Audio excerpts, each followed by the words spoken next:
My dear students, listeners, learners, at first take my salam, assalamu alaikum. Today we will discuss about narration. Narration is very important part in your grammatical part.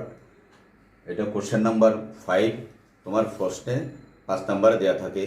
আমরা যেটা right form of verbs যেটা করছিলাম সেটা 4 নম্বরে দেয়া থাকে আর এটা 5 নম্বরে দেয়া থাকে ন্যারেশন। ন্যারেশন তো উক্তি আসলে কঠিন না, তুমি বুঝলে দেখবে যে একদম সহজ। আমি প্রাথমিক ধারণাটা তোমাদেরকে দিচ্ছি। এটা এখানে টেন্সের পরিবর্তন হয়, সেন্টেন্সের পরিবর্তন হয় না। ফার্স্টটা সেন্টেন্সেই আমাদেরকে ন্যারেশন করতে হয়, যেরকম assertive, interrogative, imperative, objective, exclamatory, এই 5টা সেন্টেন্স। ন্যারেশনের মধ্যে all kinds of grammar are included. এই জন্য আমি তোমাদেরকে প্রথমে বলছিলাম যে সেন্টেন্স কাকে বলে, সেন্টেন্সের অংশ, সেন্টেন্সের প্রকারভেদ, নাম্বার, জেন্ডার, পার্সন, টেন্সের প্রকারভেদ এবং পার্শ্ববিশেষ প্রকারভেদ are very important. These are the basic of English, foundation of English, root of English, heart of English. If you don't know these, you could not learn English, you could not do various kinds of grammatical items, and you could not write English, you could not speak in English. These are the basic, অর্থাৎ মশলা, ইংরেজির মশলা, spices of English. তোমার আম্মা যেরকম মাংস রান্না করার জন্য মশলার প্রয়োজন, এখানেও এগুলি ইংরেজি শেখার জন্য এগুলি হলো যে মশলা, অর্থাৎ স্পাইসেস। তাহলে দেখো ন্যারেশন তো উক্তি, উক্তির 2 প্রকার, ডাইরেক্ট ন্যারেশন, ইনডাইরেক্ট ন্যারেশন। আমি আগে বলছি আমার বোর্ড ছোটো, আর এগুলো তোমরা আগেও পড়ছো। ক্লাস 8-এর ছেলেদের জন্য এটা নতুন ন্যারেশন, নাইলে 9-10-এর ছেলেদের জন্য নতুন নয়, ছেলেমেয়েদের জন্য, শিক্ষার্থীদের জন্য নতুন নয়। তোমরা 8 পেয়েছো এটা। ন্যারেশন তো উক্তি, কথা বলাকে উক্তি বলে। আমি যে এখন কথা বলতেছি এটাই ন্যারেশন। আমার কথাটা ডাইরেক্ট ন্যারেশন, ইনডাইরেক্ট ন্যারেশন। আমি এখন তোমাদের সাথে সরাসরি কথা বলতেছি। আমার কথাটা একজন স্টুডেন্ট, মনে করো অ্যাবসেন্ট, তার নাম রহিম, রহিমকে করিম যাই বললো যে স্যার বলছে তোকে আগামীকাল স্কুলে যাইতে। আমার কথাটা যখন সে বলবে তখন সেটা হবে যে ইনডাইরেক্ট ন্যারেশন, পরোক্ষ উক্তি। হ্যাঁ, গতকাল আমি স্কুলে গেছিলাম, তখন ইয়াকুব স্যার বলছে তোকে আগামীকাল স্কুলে যাইতে, নাহলে শাস্তি দিবে, এটা বলে দিল। তাহলে আমার কথাটা রহিম যাই করিমকে যখন বললো সেটা ইনডাইরেক্ট ন্যারেশন। তাহলে ডাইরেক্ট ন্যারেশন, ইনডাইরেক্ট ন্যারেশন, অর্থাৎ প্রত্যক্ষ উক্তি, পরোক্ষ উক্তি। এটার 2টা পার্ট থাকবে, দেখবা একটা সেন্টেন্সের 2টা পার্ট থাকবে। প্রথম অংশটাকে রিপোর্টিং ভার্ব বলে, দ্বিতীয় অংশটাকে রিপোর্টেড স্পিচ বলে। তাহলে রিপোর্টিং ভার্ব, রিপোর্টেড স্পিচ, অর্থাৎ আবার কোনো সময় প্রথম অংশটাকে প্রিন্সিপাল ক্লজ বলে, দ্বিতীয় অংশটাকে সাবঅর্ডিনেট ক্লজ বলে। অর্থাৎ প্রথম অংশটা হলো যে বাক্যের প্রধান অংশ, আর দ্বিতীয় অংশটা হলো যে বাক্যের অধীনস্থ অংশ, অর্থাৎ অপ্রধান অংশ বলা হয়। এখন এখানে আমাদেরকে ইনভার্টেড কমা ব্যবহার করতে হয়। তোমরা দেখিও এটাকে বলা হয় ইনভার্টেড কমা। ইনভার্টেড কমা আমরা যখন ডাইরেক্ট ন্যারেশন থেকে ইনডাইরেক্ট ন্যারেশনে যাব, তাহলে আমরা ন্যারেশন করলে তাহলে প্রথম একটা সেন্টেন্স লিখলে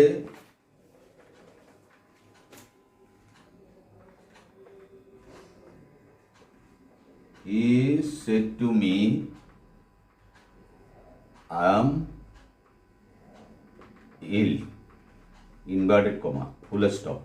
ফুল স্টপ বলবা, ফুল স্টপ বলিও না কোনোদিন, ফুল স্টপ বলবা না, ফুল স্টপ। ফুল মানে পুরোপুরি থামি যাও, স্টপ পুরোপুরি থামি যাও। ফুল স্টপ বললে পুলিশ, থানার পুলিশ হয়ে যাবে, আর স্টপ মানে থামো। তাহলে ফুল স্টপ বলিও না, স্টপ বললে ওই স্টপের চুলা আছে, হ্যাঁ, সেটা বোঝা যাবে। তাহলে হি সেড টু মি, সে আমাকে বলিয়াছিল, আই এম ইল, আমি অসুস্থ। কি করি, স্কুলে যাও নাই কেন? আমি অসুস্থ, এই জন্য স্কুলে যাইনি আমি, সে এটা বলবো। তাহলে এটাকে বলা হয়, এই প্রথম অংশটা রিপোর্টিং ভার্ব, এটা হলো রিপোর্টেড স্পিচ। অথবা কেউ বলে এটাকে প্রিন্সিপাল ক্লজ, এটাকে বলে সাবঅর্ডিনেট ক্লজ, একই কথা কিন্তু। এটা হলো যে বাক্যের প্রধান অংশ, এটা হলো অপ্রধান অংশ। এখন আমরা ডাইরেক্ট থেকে যখন ইনডাইরেক্ট ন্যারেশনে যাব, তখন এই রিপোর্টিং ভার্ব যদি ফার্স্ট টেন্স হয়, রিপোর্টেড স্পিচ অবশ্যই করেসপন্ডিং ফার্স্ট টেন্স হবে, করেসপন্ডিংভাবে, অনুরূপভাবে। যেরকমভাবে প্রেজেন্ট টেন্সের 4 প্রকার, ফার্স্ট টেন্সের 4 প্রকার হবে।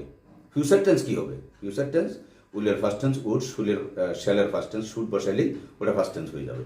আর চিরন্তন সত্য হলে এটা পরিবর্তন হবে না। The moves round the sun, the sun rises in the east, এগুলো চিরন্তন সত্য হলে এগুলোর পরিবর্তন হবে না। মাস্ট থাকলে হ্যাড টু বসবে। আবার মাস্টও অনেক সময় পরিবর্তন হয় না, যেমন you have to respect your parents and teachers always, it is quite right, it is no doubt. In that sentence, you will not change the tense, ওখানে টেন্স তুমি পরিবর্তন করতে পারবে না, কারণ এই রেসপেক্ট শব্দটা সবার জন্য, তোমার জন্য, আমার জন্য, হ্যাঁ, যাদেরকে আমরা রেসপেক্ট করতেই হয়। তাহলে ওই বেলায় মাস্টের পরিবর্তন হয় না, আর চিরন্তন সত্যের বেলায় মাস্টের পরিবর্তন হয় না। আর সাধারণ কোনো বাক্যে যদি আমরা বলি you should must come to school, তোমার অবশ্যই এভরিডে, প্রত্যেক দিন তোমার স্কুলে আসা উচিত। এই ক্ষেত্রে তুমি হ্যাড টু ব্যবহার করতে পারবে তুমি। তাহলে এখন এই জিনিসটা তোমরা বইতেও আছে, তোমরা করতে পারো। তাহলে ন্যারেশনের তো উক্তি, ন্যারেশন দুই প্রকার, ডাইরেক্ট ন্যারেশন, ইনডাইরেক্ট ন্যারেশন, প্রত্যক্ষ উক্তি, পরোক্ষ উক্তি। ডাইরেক্ট ন্যারেশনকে ইনডাইরেক্ট ন্যারেশন করার সময় ইনভার্টেড কমাগুলো উঠে যাবে, মাঝখানে যে কমা আছে এটা উঠে যাবে, তারপরে টেন্সের পরিবর্তন হবে। কখন হবে? এটা যদি প্রেজেন্ট টেন্সের সাইড প্রকার হয় তাহলে এটার পরিবর্তন হবে না। অর্থাৎ রিপোর্টিং ভার্ব যদি প্রেজেন্ট টেন্সে থাকে তাহলে রিপোর্টেড স্পিচের পরিবর্তন হবে না। আর রিপোর্টিং ভার্ব যদি ফার্স্ট টেন্সে থাকে তাহলে রিপোর্টেড স্পিচের প্রেজেন্ট ইনডিফিনিট হবে ফার্স্ট ইনডিফিনিট, প্রেজেন্ট কন্টিনিউয়াস হবে ফার্স্ট কন্টিনিউয়াস, প্রেজেন্ট পারফেক্ট হবে ফার্স্ট পারফেক্ট, আর প্রেজেন্ট পারফেক্ট কন্টিনিউয়াস হবে ফার্স্ট পারফেক্ট কন্টিনিউয়াস। নিশ্চয় আমি বুঝতে পারছি। আর ইনভার্টেড কমা উঠে যাবে, এখানে মাঝখানে দ্যাট কনজাংশন বসবে, সবসময় দ্যাট কনজাংশন বসবে, কথা নেই। ইন্টারোগেটিভ সেন্টেন্স হলে ইফ বা ওয়েদার বসবে, আবার কোনো সময় ইম্পারেটিভ সেন্টেন্স হলে কোনো সময় টু বসবে, কোনো সময় দ্যাট বসবে, কোনো সময় নট টু বসবে। অর্থাৎ যে সেন্টেন্সে যেভাবে বসে, তবে বেশিরভাগ সেন্টেন্সের বেলায় দ্যাট কনজাংশন ব্যবহার করা হয়। দুইটা কনজাংশন মানে দুইটা সেন্টেন্সকে যোগ করার জন্য। ক্লিয়ার করতে পারলাম? এখন ফিউচার টেন্স হলে শ্যালের ফার্স্ট টেন্স শুড, উইলের ফার্স্ট টেন্স উড, এটা বসাইতে হবে। তাহলে এটাকে বলা হয় রিপোর্টিং ভার্ব, এটা হলো রিপোর্টেড স্পিচ অথবা প্রিন্সিপাল ক্লজ, সাবঅর্ডিনেট ক্লজ, বাক্যের প্রধান অংশ, এটা হলো অপ্রধান অংশ। হ্যাঁ, তাহলে 5টা সেন্টেন্স আছে, assertive, interrogative, imperative, objective, exclamatory. যত সেন্টেন্সই থাকুক না কেন, আমরা ইনডাইরেক্ট ন্যারেশন করার সময় সবগুলো সেন্টেন্স অ্যাসার্টিভ হয়ে যাবে, এটা অ্যাসার্টিভ হয়ে যাবে। হ্যাঁ, এটা আসেই অ্যাসার্টিভ, যদি ইন্টারোগেটিভ থাকে অ্যাসার্টিভ হয়ে যাবে, আর অন্যান্য সেন্টেন্সে থাকলেও সেটা ইনডাইরেক্ট ন্যারেশনে অ্যাসার্টিভ হয়ে যাবে। কেন হয়ে যাবে স্যার? এটা রুলসে আছে, হয়ে যাবে। ইনভার্টেড কমা উঠে যাবে কেন? এটা রুলস। এখানে মাঝখানে কমাটা উঠে যাবে, দ্যাট কনজাংশন বসলে দুইটা জোড়া লাগিয়ে যাবে, কনজাংশন, হ্যাঁ, সংযোজক অব্যয়। তাহলে এই দুইটা যখন একত্র হয়ে যাবে তখন আর তোমার এখানে কমা দিলে তো এটা দুইটা সেন্টেন্স হয়ে যাচ্ছে। হ্যাঁ, যদিও মিনিং একরকম বোঝায়, মিনিং একরকম বোঝালেও তুমি এখানে কমা ইউজ করতে পারবা না। তাহলে এটা বুঝাইতে পারলাম। আরও কিছু করার সময় দেখবে যে হয়তো দুই একটা নতুন নিয়ম আসতে পারে, কিছু কিছু নিয়ম থাকে, কোনো সময় পরিবর্তন হয় না, কোনো সময় পরিবর্তন হয়। তাহলে চিরন্তন সত্য হলে রিপোর্টেড স্পিচের পরিবর্তন হবে না, চিরন্তন সত্য হলে, অভ্যাসগত সত্য হলেও পরিবর্তন হবে না। হ্যাঁ, আর হ্যাড থাকলে আর মাস্ট থাকলে হ্যাড টু হবে। আর মাস্টের বেলা যদি চিরন্তন সত্য হয়, আমরা সারা জীবন মা বাবাকে রেসপেক্ট করতে হয়, টিচারকে রেসপেক্ট করতে হয়, এরকম থাকে, তাহলে সেটার কোনো পরিবর্তন হবে না। বুঝতে পারলাম আমি? তাহলে ন্যারেশনের তো উক্তি, কথা বলাকে উক্তি বলে। আমরা যে কথা বলতেছি এখন এটাই উক্তি, এটাই ন্যারেশন। ন্যারেশন দুই প্রকার, direct narration, indirect narration. Direct ন্যারেশনকে ন্যারেশন করতে হলে রুলসগুলো মানে চলতে হবে।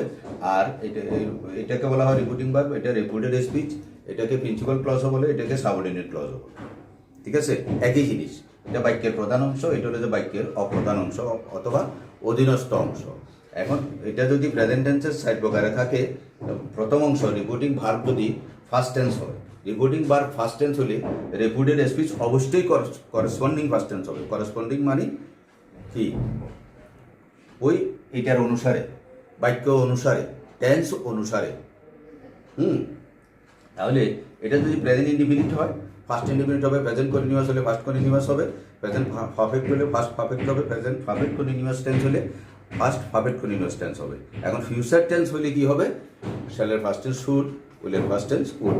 এখন আমরা করাই যাই, এটাই যদি আমরা করি, he told me that, said থেকে টোল্ড। হ্যাঁ, এটা হলো ইনডাইরেক্ট ন্যারেশন। ইনডাইরেক্টে he told me that he was ill, full stop. দেখছো তোমরা একত্র হয়ে গেছে। আবার এখানে একটা জিনিস দেখো, আমি টেন্স পরিবর্তন বলছি, সেন্টেন্স পরিবর্তন বলছি, যে কোনো সেন্টেন্সে থাকলেই সেটা অ্যাসার্টিভ হয়ে যাবে, অন্য সেন্টেন্সে থাকতে পারবে না। ইনডাইরেক্ট ন্যারেশনে অবশ্যই অ্যাসার্টিভ হয়ে যাবে। অন্য কোনো সেন্টেন্সে থাকতে পারবে না। বারবার এটা খেয়াল রাখবা। ইন্টারোগেটিভের চিহ্ন বা এক্সক্লেমেটরের চিহ্ন অন্য কোনো চিহ্ন ব্যবহার করা যাবে না, অন্য কোনো সেন্টেন্সও থাকতে পারবে না, অন্য কোনো টেন্সেও থাকতে পারবে না যদি চিরন্তন সত্য না হয়, অব্যর্গত সত্য না হয়। তোমাকে টেন্স পরিবর্তন করতে হবে, সেন্টেন্স পরিবর্তন করতে হবে। আর একটা জিনিস দেখো, পার্সন পরিবর্তন। পার্সন পরিবর্তন কিভাবে হচ্ছে দেখো, আই এটা হি হয়ে গেছে। এখানে সবসময় খেয়াল রাখবা, রিপিটেড স্পিচের ফার্স্ট পার্সন, রিপিটেড স্পিচের ফার্স্ট পার্সন রিপিটিং ভার্বের সাবজেক্টের মতো হবে।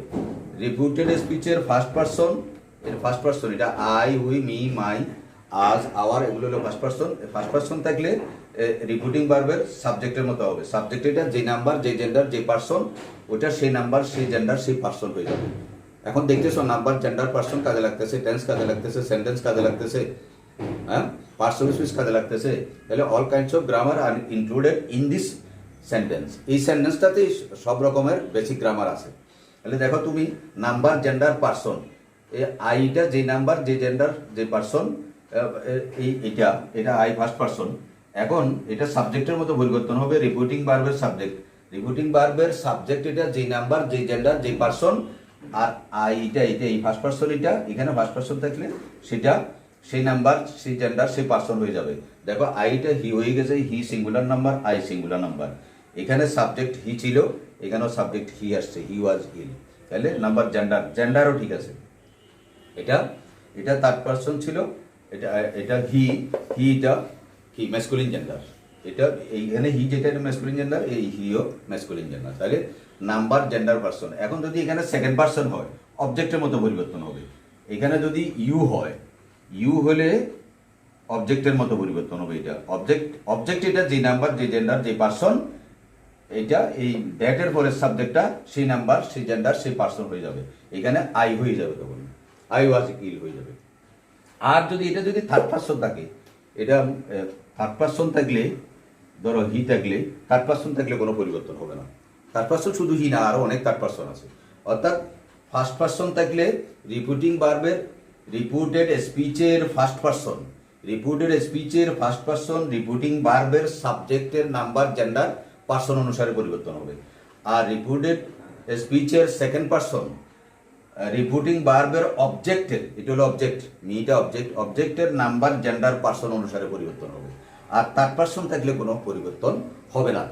এখন আমি তোমাদেরকে বুঝাইতে পারলাম, all kinds of basic grammar are needed for doing grammar. Narration করতে সবগুলা বেসিক তোমার ব্যবহার হচ্ছে, লাগতেছে তোমার। এখন দেখো তুমি ঢাকা বোর্ড নবম দশমের জন্য তো বোঝার দরকার নেই, তোমরা রুলসগুলো বইয়ের থেকে আরো ভালোভাবে সুন্দরভাবে পড়ে নিবে। এখানে ঢাকা বোর্ড দিচ্ছ, ফর ঢাকা বোর্ডে দেখো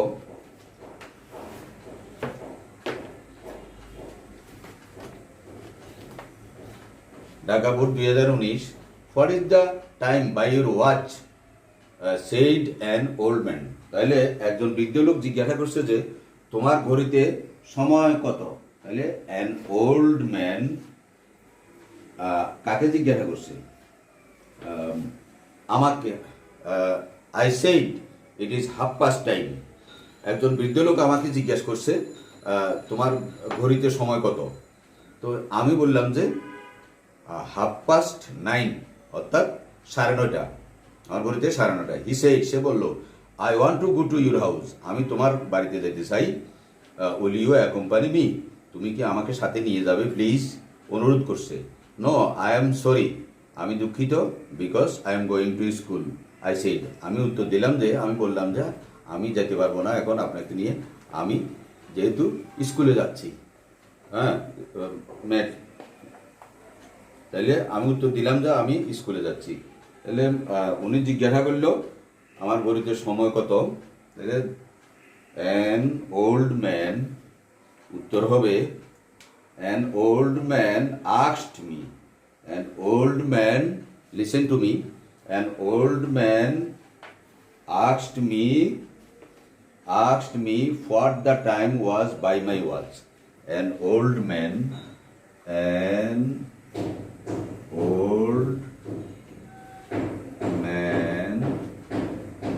asked me what the time what the time was by my watch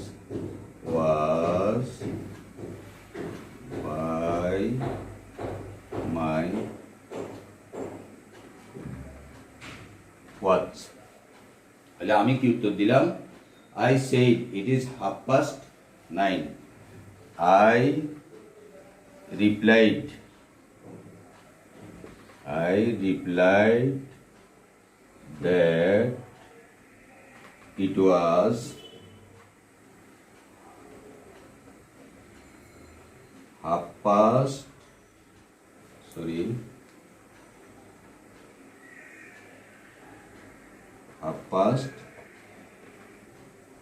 9:30.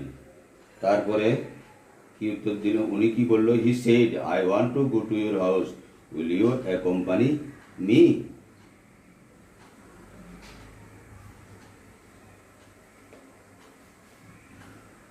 He told me that he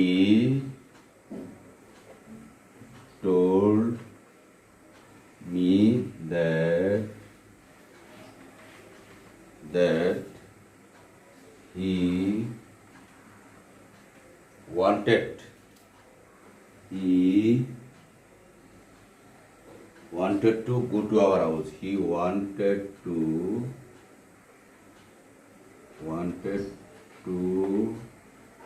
go to our house and দিয়ে এটা জোড়া লাগা দিতে পারো, কারণ প্লিজ বলছে। প্লিজ উনি আগ্রহ প্রকাশ করছে, please will you accompany me house. এখন এখানে পোলাইটলিও বলতে পারো তুমি, politely asked me will you accompany me please। তো তুমি এটার উত্তর লিখবে যে and politely asked me if I would accompany him, and politely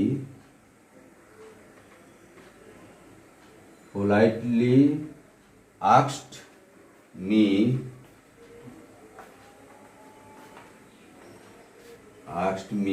if I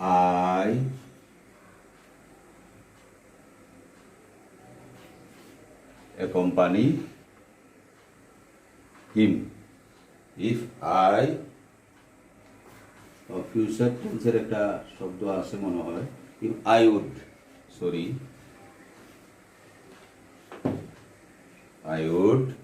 accompany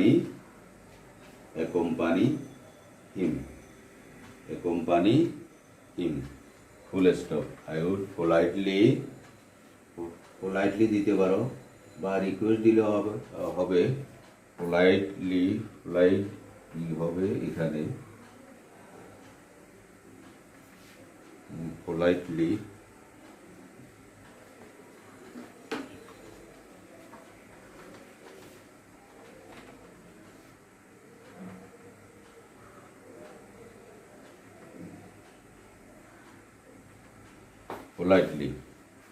এখানে একটা জিনিস খেয়াল করো, he told me that he wanted to go to our house and politely asked me। এখানে যদি তুমি তো চিনো না তাকে, চিনো, এই জন্য রিকোয়েস্টেড লিখলেও তুমি একেবারে ভুল হয়ে যাবে না। এখানে যদি তুমি রিকোয়েস্টেড দাও, রিকোয়েস্টেড বা পোলাইটলি আস্কড মি বা requested me if I accompany him. আমি তা আই উড এখানে উইল একটা ছিল, আমি খেয়াল করে নিই, উইলের ফার্স্ট টেন্স উড হবে, তাহলে আই উড অ্যাকম্পানি হিম। তাহলে no I am sorry, I replied in the negative that I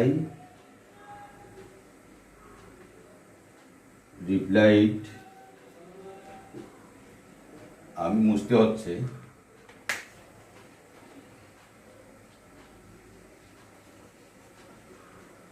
I replied